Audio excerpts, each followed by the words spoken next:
अधिकांश लोग हम लोग बहिष्कृत हैं। ऋतु हो, लक्ष्मण हो, रतन हो, विल्सन हो, हनुमंतैया हो, और जो बहिष्कृत नहीं है वो कतार में। अधिकांश लोग हम लोग बहिष्कृत हैं। ऋतु हो, लक्ष्मण हो, रतन हो, विल्सन हो, हनुमंतैया हो, और जो बहिष्कृत नहीं है वो कतार में। अधिकांश लोग हम लोग बहिष्कृत हैं। ऋतु हो, लक्ष्मण हो, रतन हो, विल्सन हो, हनुमंतैया हो, और जो बहिष्कृत नहीं है वो कतार में। अधिकांश लोग हम लोग बहिष्कृत हैं। ऋतु हो, लक्ष्मण हो, रतन हो, विल्सन हो, हनुमंतैया हो, और जो बहिष्कृत नहीं है वो कतार में। अधिकांश लोग हम लोग बहिष्कृत हैं। ऋतु हो, लक्ष्मण हो, रतन हो, विल्सन हो, हनुमंतैया हो, और जो बहिष्कृत नहीं है वो कतार में। अधिकांश लोग हम लोग बहिष्कृत हैं।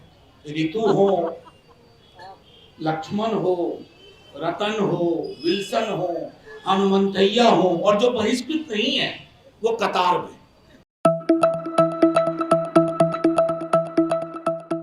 विल्सन साहब, हनुमंतैया जी, I'm in fact a privileged person here that I have my colleagues from the parliament and I have my colleagues from the university.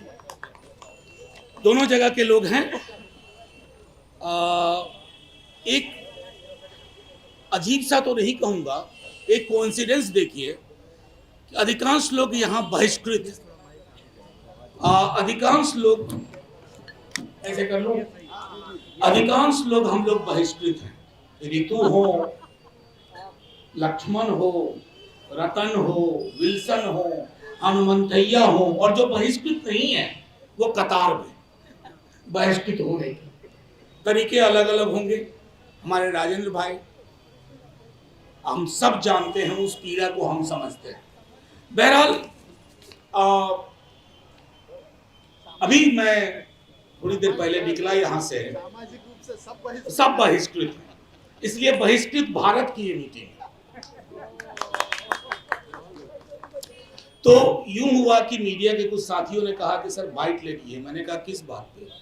तो साक्षी मलिक और बाकी पहलवानों ने कुश्ती छोड़ दी, क्योंकि ब्रिजभूषण सिंह के लोग 48 में से 41 या 42 वोट लेकर के कुश्ती संघ पे उनका कब्जा बरकरार रहा।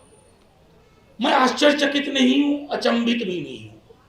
पहलवानों से कुश्ती छुड़वाई जा रही है, शिक्षकों से पढ़ाई छुड़वाई जा रही है, सांसदों से उनका पार्टिसिपेशन छुड़वाया जा रहा है। तो ये है मोदी जी के मदर ऑफ डेमोक्रेसी का सबसे बड़ा प्रमाण। मैंने आज सुबह कहा, एक मार्च में हम लोग गए थे, मैंने कहा प्रधानमंत्री जी जाते हैं विदेश में तो यूं यूं करके कहते हैं कि लोकशाही की जर्नी से आया हूं, यानी मैं उस देश से आया हूं जो मदर ऑफ डेमोक्रेसी है।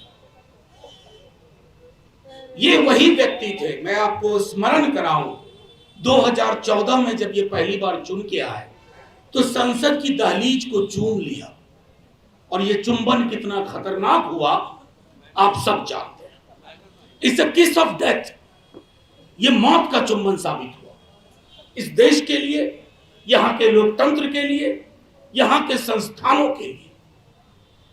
बड़ी बड़ी बात आप करते हैं, अयं निजः पर्ववेति गणना लघुचेत साम। अरे आप क्यों ये श्लोक पढ़ते हैं जबकि आपका हृदय बहुत संकीर्ण है, और उस संकीर्ण हृदय में भी एक बड़ा घर राष्ट्रीय स्वयंसेवक संघ के लिए है। दोस्तों, एमपी से सस्पेंड नहीं होता, एमपी के साथ उसके सवाल सस्पेंड हो जाते हैं। मैं जब बीते दिनों की ऋतु से मिलने गया था तो उस दिन सस्पेंड नहीं था, जब लक्ष्मण आए परसों तो सस्पेंड हो चुका था। तब तक मैंने सदन में एक सवाल पूछा अपने विश्वविद्यालय के बारे में, लेकिन मेरे सस्पेंशन के साथ इस सवाल को भी सस्पेंड कर दिया गया। ये सवाल पार्लियामेंट के रिकॉर्ड में है, आप वेबसाइट पे जाइए। ये सवाल मैंने पूछा था whether it is a fact that large number of teachers working for longer periods against posts of all categories in the grade of assistant professor have been displaced, यानी कि लंबे अवधि से काम करने वाले शिक्षकों के हटाए जाने की जो खबर आ रही है ये सच है? अगर हां तो उसका कारण क्या है? Whether it is a fact that many departments of Delhi University have decided NFS on reserved post, non found suitable के बारे में ये एक जुमला बहुत चल रहा है। तो मैंने पूछा बताओ भाई NFS कितने हैं, नॉन फाउंड सुटेबल, फिर हम पूछेंगे कि सुटेबिलिटी जांच कौन रहा था? हाँ, जिस व्यक्ति ने एक पोस्ट कार्ड ना लिखा हो जिंदगी में, वो बेहतरीन आर्टिकल्स वालों का भविष्य तय कर रहा है, उसकी नियति तय कर रहा है। मतलब सिर्फ मैं ऋतु लक्ष्मण के बरक्स की बात नहीं करना चाहता, हजारों ऐसी डिस्प्लेसमेंट हुई है और अधिकांश डिस्प्लेसमेंट के पीछे एक कॉकटेल है, जाति, मनोवाद और कुछ ऐसी भी खबरें आ रही हैं जिनको सुन करके रोंगटे सिहर जाते हैं। कल लाइटर वैन में किसी साथी ने बताया एक नए शिक्षक जिसकी नियुक्ति हुई इस रूट से, नागपुरी रूट से, उससे पूछा गया कि साहब आपको क्लास लेनी है, बोला पैसा भी दें और क्लास भी लें। सच्चाई है ये हकीकत आप बनाते जा रहे हैं। तो बहरहाल फिर मैंने डिटेल मांगा कि ऐसे कितने डिस्प्लेस्ड असिस्टेंट प्रोफेसर हैं। मुझे पता है कि इससे बवाल मचा है, लेकिन मेरे सस्पेंड होते ही ये सवाल सस्पेंड कर दिया गया, इस सवाल को हटा दिया गया। सवाल है, उसका जवाब नहीं।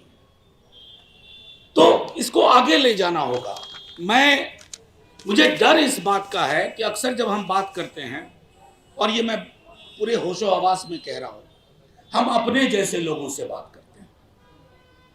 इसमें इस समूह में, इवन मीडिया में, एकमात्र माइक एक गणतंत्र नाम के चैनल का था, मतलब अंग्रेजी उसका, वो आए तो हमसे पूछा भी, आपने पूछा कि ये कैसे आ गए। थोड़ी देर बाद देखा वो माइक उठा के, वो उनको वहां जाना था दूसरी मीटिंग में, वो यहां लगा गए माइक। तो मैं ये कहना चाह रहा हूं कि ये लड़ाई हम लोगों को उन तक भी पहुंचानी होगी जो अभी तक हमारे दायरे से बाहर है। और ये लड़ाई एक दो दिन की नहीं है। आजकल अक्सर कई मेरे दोस्त, हम पार्लियामेंट में मैं ये बात कहता हूं कि 2024 जीत लोगे भी, तब भी इस देश को रिपेयर करने में आपको 50 वर्ष लगेंगे। The kind of damage which has been done in last 10 years and the kind of damages which are in the process shall actually make all of us work to retrieve, to repair the India we have almost lost. मैंने almost इसलिए कह रहा हूं कि कल एक किताब के विमोचन में बोल रहा था, कल ही इंडियन एक्सप्रेस में एक आर्टिकल लिखा था मैंने सस्पेंशन पे। उसमें एक लाइन मैंने लिखी थी कि कहीं ऐसा ना हो कि मुझे एक आर्टिकल लिखना पड़े, RIP, rest in peace Indian parliamentary democracy. तो किसी ने कहा कि आप जैसे लोगों को इतनी निराशा की बात नहीं करनी चाहिए। तो मैं उनकी बात मानते हुए आपसे कहना चाहता हूं कि निराशाजनक माहौल है, लेकिन अगर जो सुकुमार जी ने जो आंकड़े दिए या रतन जो बता रहे थे, मैंने 2-3 मसलों पे इस सरकार को सदन में रौब दिखाने के, अपना गुरूर दिखाने के बाद वापस जाते देखा है। किसान आंदोलन, roster system, SC ST act, संसद से नहीं डरते ही ये, मैं बार बार दोहरा रहा हूं। इनको आवारा संसद से भी दिक्कत नहीं है, संसद मैनेज कर लेंगे। सड़क नहीं मैनेज कर पा रहे, और सड़क चूंकि मैनेज नहीं कर पा रहे हैं तो हमारी संभावनाएं बरकरार हैं। और मैं समझता हूं कि हम सब लोगों को, कहीं ऐसा ना हो किसी दिन सुबह उठे और पता चला अग्निवीर टाइप का कोई स्कीम दिल्ली विश्वविद्यालय में आ रहा है। मैं मतलब इसको हंस के मत टालिए, वो शिक्षावीर नाम से ले आएंगे। 4 साल का शिक्षावीर, 4 साल नौकरी करेगा, कोई पेंशन नहीं मिलेगी वगैरह वगैरह। 4 साल के बाद वो संघ के मॉडल में घूम घूम करके वो चवन्नी किताब जो होती है पतली पीली वाली, वो लोगों को पढ़ाया करेगा। वो हिंदुस्तान सोने की चिड़िया हुआ करता था, मोदी जी फिर से उसको सोने का बाग बनाने की कोशिश कर रहे हैं, चिड़िया नहीं बाग। तो ये सारी कोशिशें होंगी, तो आगाह करना जरूरी है। और मेरा अपना अनुभव बताता है, रोस्टर आंदोलन जब हम लोग सब साथ में थे तो जीत उतनी आसान नहीं लग रही थी। संसद के कई सदस्यों को रोस्टर पता नहीं था। मैं आपको बताऊं, कई सदस्यों ने मुझसे कहा कि ये एल शेप क्या होता है, ये समझाओ। तो बाकायदा मैंने उनको समझाया था कि ये रोस्टर होता है। आज इस रोस्टर के जो सरकार ने प्रपोज किया था उसके क्या गंभीर परिणाम होंगे, मसला सिर्फ आज की जनरेशन का है। अभी प्रधान साहब शिक्षा मंत्री, यही खत्म भी करूंगा, एक प्राइवेट यूनिवर्सिटीज पे बात हो रही थी, फॉरेन यूनिवर्सिटीज। तो मैंने एक बहुत आसान सा संवैधानिक सवाल पूछा कि क्या जो फॉरेन यूनिवर्सिटीज यहाँ कैंपस खोल रही है उसमें हमारा कॉन्स्टिट्यूशनल मैंडेट लागू होगा, मसलन एफर्मेटिव एक्शन, रिजर्वेशन। तो उन्होंने कहा वो अपने कायदे से चलेंगे वगैरह वगैरह वगैरह। और फिर मुझे को सलाह दे डाली, अरे मनोज जी हमेशा एक ही चश्मा से मत देखो। भाई ये चश्मा नहीं है, बाबा साहब देके गए, ये चश्मा है ना। आपने गांधी को चश्मे में रख दिया, गांधी का चश्मा नहीं पहना, बाबा साहब को भी चश्मे में तब्दील कर रहे हो। वो चश्मा पहनो, वो चश्मा पहनोगे तो हकीकत नजर आएगी, पीड़ा नजर आएगी, उत्पीड़न नजर आएगा, रोहित वेमुला की मौत को समझ पाओगे, क्योंकि वो अकेली अलहदा मौत नहीं है, वो सीरीज चल रही है मौतों की। कहीं तो सिलसिला रुकेगा।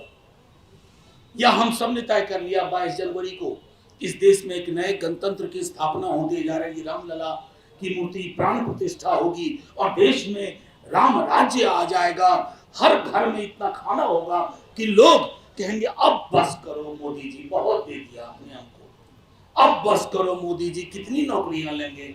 घर में 3 सदस्य हैं, 3.5 नौकरी है। ऐसा नहीं होगा। आपकी आस्था आपके अंदर की चीज है। किसी को पूजा पद्धति से दिक्कत नहीं है, लेकिन पूजा पद्धति राम, शिव, अल्लाह, गॉड, ये सारी चीजें अपने घर में रखा है। मेरे और मेरे ईश्वर के बीच का सवाल है। मेरी नौकरी, कास्ट डिस्क्रिमिनेशन, इनको इन मुद्दों से ढकने की कोशिश करोगे तो मोदी जी काठ की हांडी बार बार नहीं चढ़ती।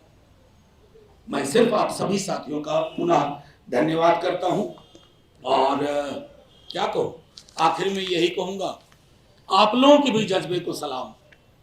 कम संसाधन में आप लोग चलाते हैं, कम संसाधन में आप हमारी बात लोगों तक पहुंचाते हैं। मुख्य धारा के लोग हमारी बात पहुंचाएंगे। राजेंद्र गौतम जी के पूरे मसले में विक्टिम एक्यूज्ड की तरह प्रस्तुत किया गया, विक्टिम एक्यूज्ड की तरह प्रस्तुत किया गया। मैंने आज संजोग से सब आप अपने एक वैचारिक सरोकार के हो जिसका सामाजिक न्याय में भरोसा है। अगर कोई इधर उधर के लोग होते तो इसी में से सिर्फ वो हिस्सा जो मैंने 22 जनवरी का कहा था उसको उठा करके चलाते कि देखिए कैसे देश विरोधी बातें कर रहे हैं। पुनः साथियों, long fight, long struggle, good to see all old faces still holding hope. ये बड़ा मुश्किल है। 10 वर्ष में हमने अपने कोर साथियों को नहीं खोया है।